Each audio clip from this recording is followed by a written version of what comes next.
नमस्कार विद्यार्थी मित्रांनो, आज आपल्याला इयत्ता 10वी विषय गणित भाग 2 मधील प्रकरण क्रमांक 4 भौमितिक रचना या प्रकरणाच्या व्हिडिओ नंबर 4.5 मध्ये आपल्याला जो आज उपघटक पाहायचा आहे तो म्हणजे समरूप त्रिकोणाची रचना। आता समरूप त्रिकोणाची रचना आपल्याला करायची आहे। समरूप त्रिकोण म्हणजे काय ही आपण व्याख्या पाहिलेली आहे।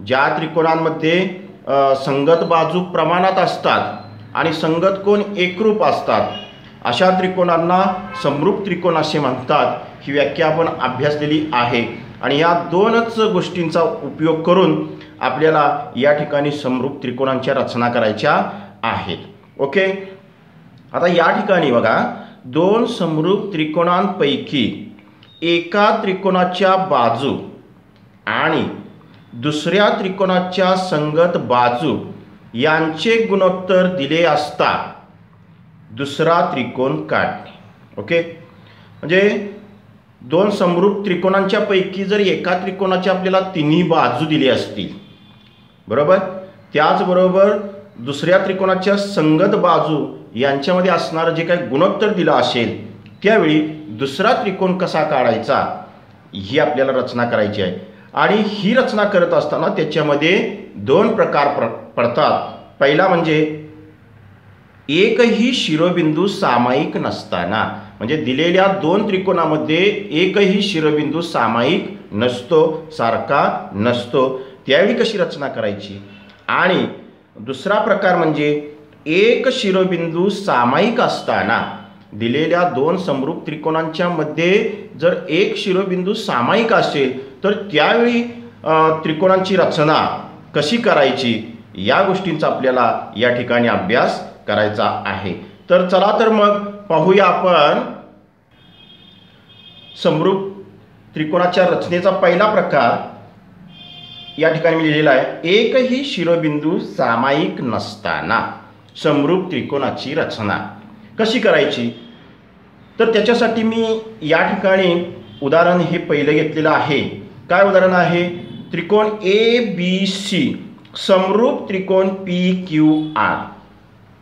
त्रिकोण ABC मध्ये AB बरोबर 5.4 सेंटीमीटर, BC बरोबर 4.2 सेंटीमीटर, AC बरोबर 6 सेंटीमीटर आणि AB's PQ म्हणजे गुणोत्तर दिलंय AB भागिले PQ बरोबर 3/2 म्हणजे 3/2। तर त्रिकोण ABC आणि त्रिकोण PQR काढा। या ठिकाणी आपल्याला त्रिकोण ABCच्या तिन्ही बाजूंची लांबी दिलेली आहे आणि दुसऱ्या त्रिकोणाच्या बाजूंमध्ये काय गुणोत्तर आहे म्हणजेच AB भागिले PQ, AB's PQ 3/2 म्हणजेच AB भागिले PQ बरोबर 3/2 हे आपल्याला गुणोत्तर दिलेलं आहे। याच्या आधारे आपल्याला दुसरा त्रिकोण सुद्धा काढायचा आहे आणि पहिला त्रिकोण दिलेल्या तीन बाजूंच्या मापांवरून आपल्याला त्याची रचना करायची आहे। मग ही रचना करण्यासाठी सुरुवातीला आपल्याला दुसऱ्या त्रिकोणाच्या पण पहिल्या जशा त्रिकोणाच्या तीन बाजू दिलेल्या आहेत त्याच्या आधारे आपल्याला दुसऱ्या त्रिकोणाच्या तीन बाजू काढून घ्याव्या लागतात। त्या कशा काढायच्या आपण पाहूया। बघा, या ठिकाणी आपल्याला पहिली अट्ट दिलेली आहे। बघा काय दिली आहे? त्रिकोण ABC समरूप त्रिकोण PQR हे दिलेलं आहे। ओके, आता दोन समरूप त्रिकोण आहेत म्हटल्यानंतर त्यांच्या संगत बाजू कशा असणार, म्हणून AB भागिले त्याची संगत बाजू PQ बरोबर BC भागिले QR बरोबर AC भागिले PR। ओके, संगत बाजू प्रमाणात। आणि काय हो, आणि कोण A एकरूप कोण P। ओके, पुन्हा कोण B एकरूप कोण Q आणि कोण C एकरूप कोण R असतात, है का नाही। दिलेले दोन त्रिकोण समरूप असतील तर त्यांच्या संगत बाजू प्रमाणात असतात, संगत कोण एकरूप असतात। आता या ठिकाणी तिन्ही बाजू दिलेत त्रिकोण ABCच्या, म्हणजे आपल्याला फक्त संगत बाजू प्रमाणात असतात याचाच विचार या ठिकाणी करायचा आहे. आता ए बी भागिले पी क्यू बरोबर बी सी भागिले क्यू आर बरोबर ए सी भागिले पी आर बरोबर. काय हो इथं बघा ए बी पी क्यू 3:2 आहे म्हणजे ए बी भागिले पी क्यू 3/2. मग ए बी भागिले पी क्यू इथं आहे. मग ए बी भागिले पी क्यू बरोबर ही बाकीची दोन्ही गुणोत्तरं आहेत म्हणजेच हे सुद्धा ह्या सगळ्यांच्या बरोबर आहे होय का नाही. म्हणजेच ए बी भागिले पी क्यूची किंमत काय 3/2 म्हणून या ठिकाणी 3/2 असं मी लिहितो. आता याला मी 1 म्हणतो. आता ह्या 1 वरून आपल्याला काय करायचं आहे बघा. मी आता प्रत्येक गुणोत्तर सेपरेट घेतो. ए बी भागिले पी क्यू बरोबर 3/2 हे मी घेतलं. पुन्हा बी सी भागिले क्यू आर बरोबर 3/2 असं घेतलं. आणि पुन्हा राहिलं कुठलं ए सी भागिले पी आर बरोबर 3/2 म्हणजे प्रत्येक गुणोत्तराची किंमत किती आहे 3/2. तर या ठिकाणी मी अशा पद्धतीनं सेपरेट भाग करतो. आपल्याला त्रिकोण पी क्यू आरच्या बाजू मिळवायच्या आहेत. ठीक आहे. आता सुरुवातीला आपण इथं किंमत काढूया. म्हणून आता त्रिकोण ए बी सीची बाजू दिली आहे बघा. ए बी 5.4 इथं किंमत टाकतो म्हणून 5.4 भागिले पी क्यू बरोबर 3/2 म्हणून काय होणार तिरकस गुणाकार 5.4 गुणिले 2 बरोबर 3 गुणिले पी क्यू म्हणून पी क्यू बरोबर काय होणार होता पी क्यू बरोबर 5.4 गुणिले 2 भागिले 3 म्हणूनच पी क्यू बरोबर ह्या 3 5.4ला भाग लागतो आहे का नाही. 3 एके 3 राहिलं 2 त्याच्यावर घेतलं 4 3 8 24 1.8 गुणिले 2 म्हणून पी क्यू बरोबर 18 2 36 म्हणजे 3.6 सेंटीमीटर. ओके म्हणजे त्रिकोण पी क्यू आरच्या बाबतीत आवश्यक असणारी आपल्याला पी क्यू बाजू या ठिकाणी 3.6 मिळाली. अशाच प्रकारे आता क्यू आर काढून घ्यायची. म्हणून बी सी किती दिली आहे बघा 4.2 ती किंमत टाकतो 4.2 भागिले क्यू आर बरोबर 3/2. ओके म्हणून आता तिरकस गुणाकार 4.2 गुणिले 2 बरोबर 3 गुणिले क्यू आर. म्हणून क्यू आर बरोबर काय होणार हे 4.2 आहे गुणिले 2 त्याला भागिले टोटल 3 अशा पद्धतीनं. म्हणून क्यू आर बरोबर 3 न 4.2ला भाग लागतो होय का नाही. 3 न 4.2ला भाग लागतो 3 एके 3 आणि 3 चौक 12 1.4 गुणिले 2 म्हणून क्यू आर बरोबर 2.8 सेंटीमीटर. ही आपल्याला क्यू आर बाजू मिळाली. त्रिकोण पी क्यू आरच्या बाबतीत आवश्यक असणारी ही क्यू आर बाजू मिळाली. झालं. आता त्याच्यानंतर इथं ए सी आपल्याला दिलेला आहे किती 6 भागिले पी आर बरोबर 3/2 म्हणून तिरकस गुणाकार 6 गुणिले 2 बरोबर 3 गुणिले पी आर म्हणून पी आर बरोबर 6 गुणिले 2 भागिले 3 म्हणून पी आर बरोबर 3 6ला भाग लागतो 3 दुनी 6 गुणिले 2 म्हणून पी आर बरोबर 2 दुनी 4 सेंटीमीटर. ओके ही पी आर आपल्याला मिळाली. ठीक आहे. आता आपल्याला त्रिकोण पी क्यू आरच्या आवश्यक असणाऱ्या P Q Q R P R ह्या सर्व बाजू मिळाल्या. अशा पद्धतीनं हे सगळं काढून घ्यावं लागतं आणि मग आता आपल्याला काय करायला लागणार आहे, त्यांची रचना. आता आपल्याला दोन्ही त्रिकोणांच्या तिन्ही बाजूंची या ठिकाणी माहिती मिळालेली आहे. आता आपण रचना करूया. सुरुवातीला आपण त्रिकोण ABC काढूया. त्रिकोण ABC काढत असताना त्याचा पाया आपण BC घेऊया. मग BC किती दिलं आहे हो, 4.2 सेंटीमीटर. ठीक आहे. मग मी आता 4.2 सेंटीमीटर बरोबर त्याची एक बाजू काढून घेतो. अशा पद्धतीनं 4.2 सेंटीमीटर. त्रिकोण ABCची कोणती बाजू आहे तर BC. BC असं नाव लिहितो मी त्या ठिकाणी. आणि 4.2 सेंटीमीटर. ओके. हां, आता AB किती दिली आहे, 5.4 सेंटीमीटर. कंपासाच्या साह्यानं कंपासामध्ये 5.4 सेंटीमीटर एवढं अंतर घ्यायचं. 5.4 सेंटीमीटर. ओके. आणि कंपास B बिंदूवरती ठेवायचा, म्हणजे कंपासाचं टोक B बिंदूवरती ठेवायचं आणि वरच्या दिशेनं असा एक चाप मारून घ्यायचा, कंस काढायचा. त्याच्यानंतर राहिली बाजू AC आपल्याला 6 सेंटीमीटर दिलेली आहे. मग AC 6 सेंटीमीटर बाजू काढण्यासाठी कंपासामध्ये आपल्याला बरोबर 6 सेंटीमीटर एवढं अंतर घ्यायचं. 6 सेंटीमीटर घ्यायचं. पुन्हा कंपासाचं अंकुचीदार टोक C बिंदूवरती ठेवायचं आणि जो पहिला कंस काढला त्याला छेदेल असा दुसरा एक कंस काढून घ्यायचा. या ठिकाणी जो छेदनबिंदू आपल्याला हा मिळाला तो कोणता बिंदू आहे, A बिंदू. नाव द्यायचं. पट्टीच्या साह्यानं A आणि B बिंदू जोडायचा. A आणि B बिंदू जोडूया. पुन्हा A आणि C बिंदू जोडा. हा झाला त्रिकोण ABC दिलेल्या मापाचा. AC आपलं किती होतं, 6 सेंटीमीटर. पुन्हा AB आपलं होतं 5.4 सेंटीमीटर. लिहायचं. ओके.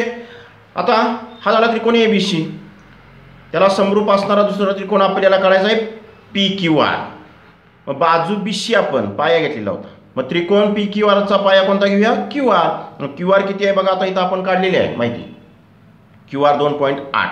चला 2.8 सेंटीमीटर लांबीचा QR बाजू काढून घेऊया आपण. 2.8.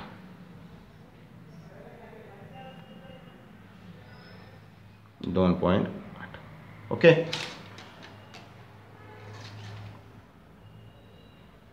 बाजूचं नाव आहे QR 2.8 सेंटीमीटर. आता PQ किती आहे बघा. PQ आपण किती काढलेली आहे, 3.6. कंपासामध्ये पट्टीच्या साह्यानं 3.6 एवढं अंतर घ्यायचं. 3.6 एवढं अंतर घ्यायचं. हो.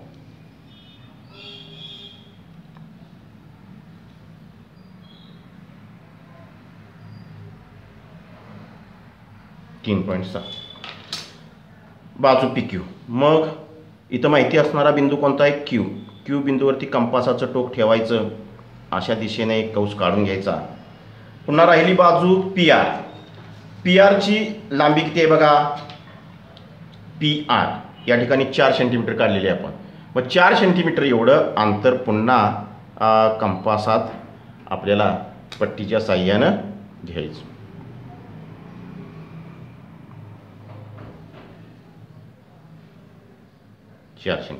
ओके.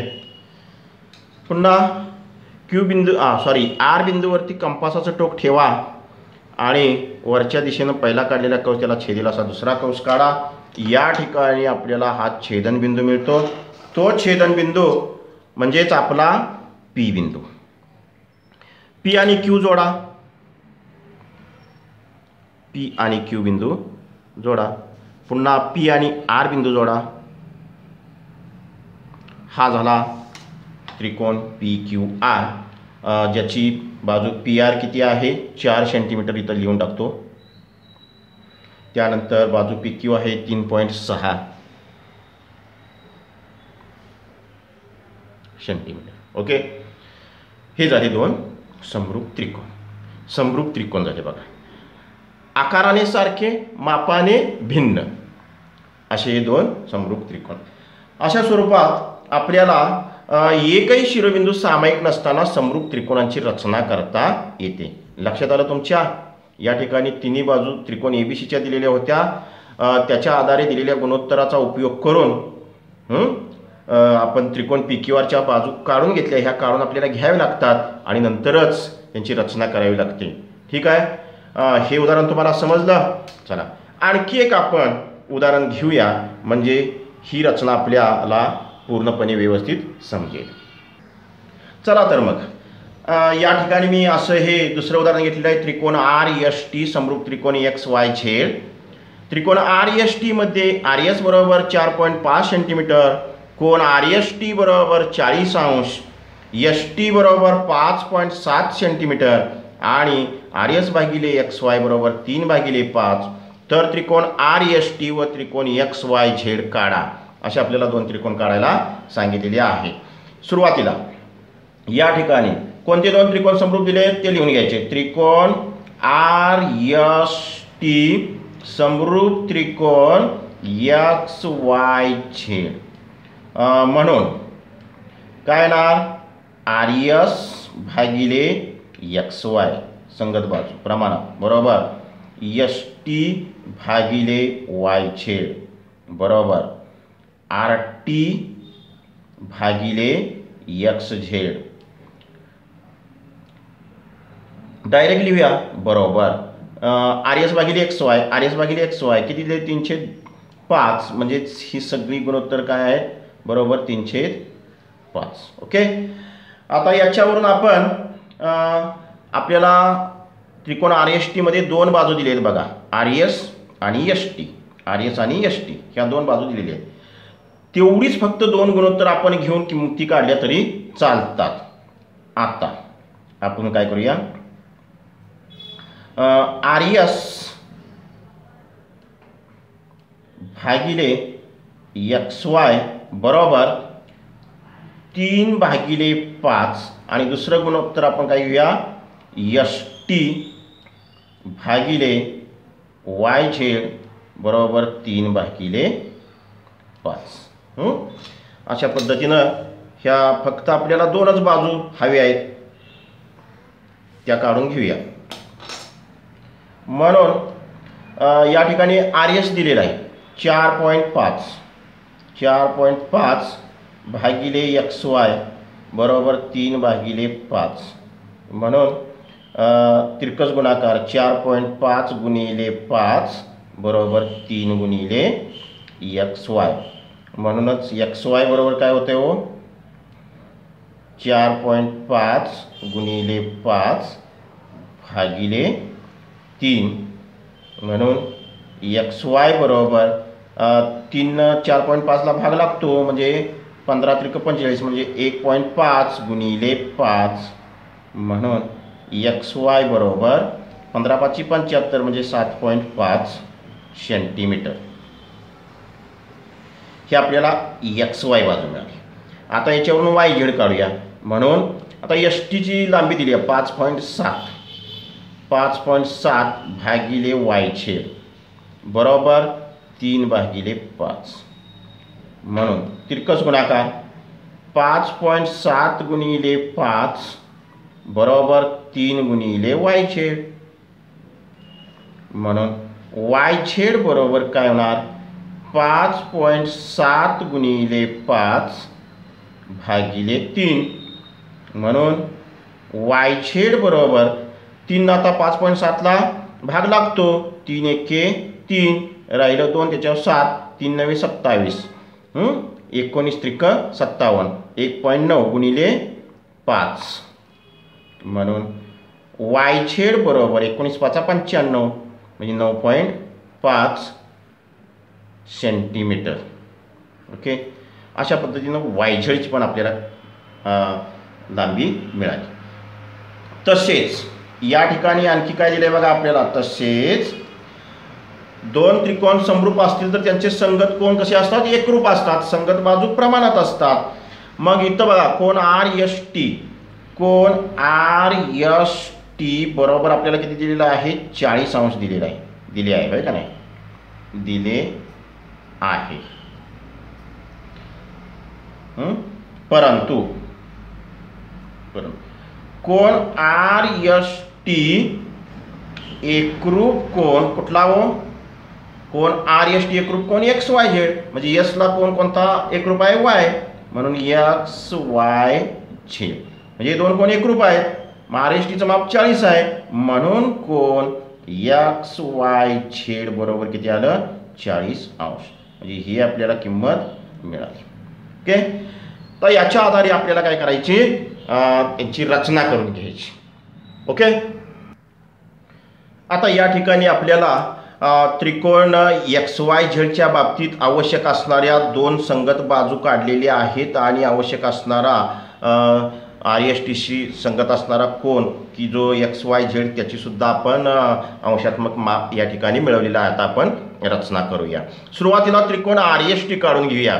त्याची RS बाजू 4.5 सेंटीमीटर दिलेली आहे.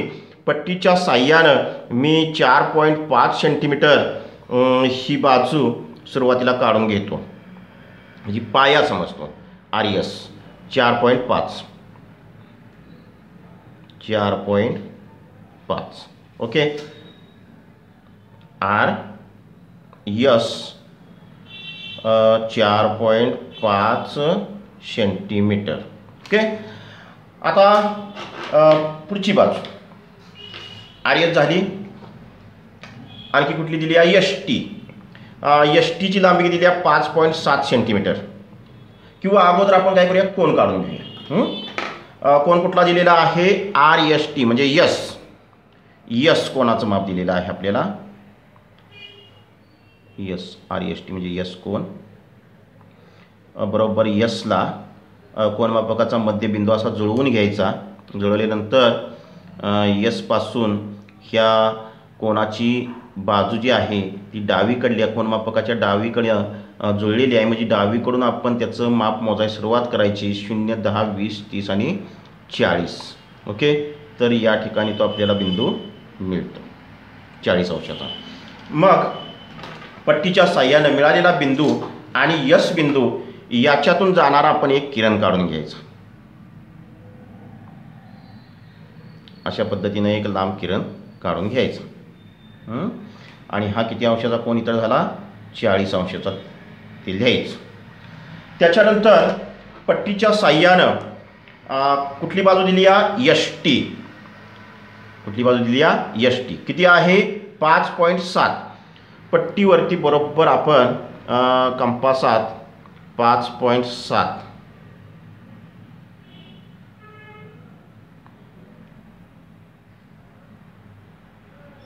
असं 5.7 अंतर घ्यायचं. आणि ST अंतर आहे ते. मग S बिंदूवरती कंपासाचं अणकुचीदार टोक ठेवायचं आणि 40 अंशामधून काढलेला जो किरण आहे त्याच्यावरती छेदेला असा एक कंस काढून घ्यायचा. अशा पद्धतीने तो ज्या ठिकाणी छेदतो तो बिंदू निश्चित करायचा आणि तो बिंदू म्हणजेच कोणता आपला आला, T बिंदू. ओके, आता R आणि T बिंदू जोडा. हा झाला त्रिकोण RST आणि हे अंतर ST 5.7 होतं ते असं लिहायचं. ओके, हा दिलेला त्रिकोण होता की ज्याची मापं आपल्याकडं अगोदर तयार होती. त्या मापाचा हा त्रिकोण RST तयार झाला. आता रचना करायला सांगितलेला दुसरा त्रिकोण XYZ आता आपण काढूया. आता RS बाजूची संगत असणारी बाजू त्रिकोण XYZची कोणती हो, RS संगत XY. मग XY किती आपण बाजू काढलेली आहे बघा, 7.5 सेंटीमीटर. मग बरोबर पट्टीच्या साह्यानं 7.5 सेंटीमीटर लांबीची त्रिकोण XYZची ही बाजू काढून घ्यायची. बाजूचं नाव काय आहे, एक्स वाय 7.5 सेंटीमीटर. त्याच्यानंतर आता कंपासाच्या साह्यानं कुठली बाजू कोन काढून घ्यायचा. कोन मापकाच्या साह्यानं आपण वाय कोन या ठिकाणी कोन एक्स वाय झेड म्हणजे वाय कोन किती अंशाचा मिळाला आहे 40. वायला बरोबर कोन मापकाचा मध्यबिंदू जुळवायचा आणि एक्स वाय ही बाजू डाव्या अंगाला जोडूया. डावीकडून मोजायला सुरुवात करायची. 0, 10, 20, 30 आणि 40 तो बिंदू आपल्याला या ठिकाणी मिळतो. पुन्हा पट्टीच्या साह्यानं एक्स बिंदू आणि जो मिळालेला बिंदू आहे वाय बिंदू आणि मिळालेला बिंदू याच्यातून जाणारा असा एक किरण काढून घ्यायचा. या ठिकाणी 40 अंश माप आहे ते नमूद करायचं. आता वाय झेड या ठिकाणी बघा वाय झेड 9.5 एवढं आपल्याला त्या बाजूची लांबी मिळालेली आहे. ती बरोबर कंपासामध्ये आपण पट्टीच्या साह्यानं 9.5 एवढं अंतर घ्यायचं. आता 9.5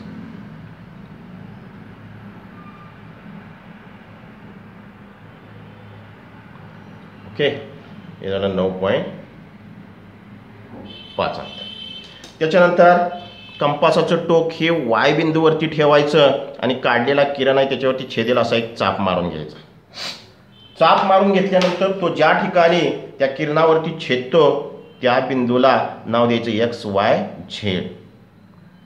हे अंतर 9.5 सेंटीमीटर ते या ठिकाणी लिहायचं आणि पुन्हा एक्स व झेड हे दोन बिंदू एकमेकांना जोडून घ्यायचं. हा झाला त्रिकोण एक्स वाय झेड. बघा हा छोटा दिसतोय पण सेम तसाच हा मोठा दिसतोय. म्हणजे आकाराने सारखे पण मापाने भिन्न असणारे त्रिकोण म्हणजे समरूप त्रिकोण. अशा स्वरूपात आपल्याला कोणताही शिरोबिंदू सामायिक नसताना सारखा नसताना समरूप त्रिकोणांची रचना कशी करायची ती या दोन उदाहरणांच्यावरून तुमच्या सर्वसाधारण लक्षात आला असेल असं मी गृहीत धरतो आणि या ठिकाणी थांबतो. पुन्हा भेटू आपण याच प्रकरणाच्या पुढील व्हिडिओमध्ये. तोपर्यंत धन्यवाद.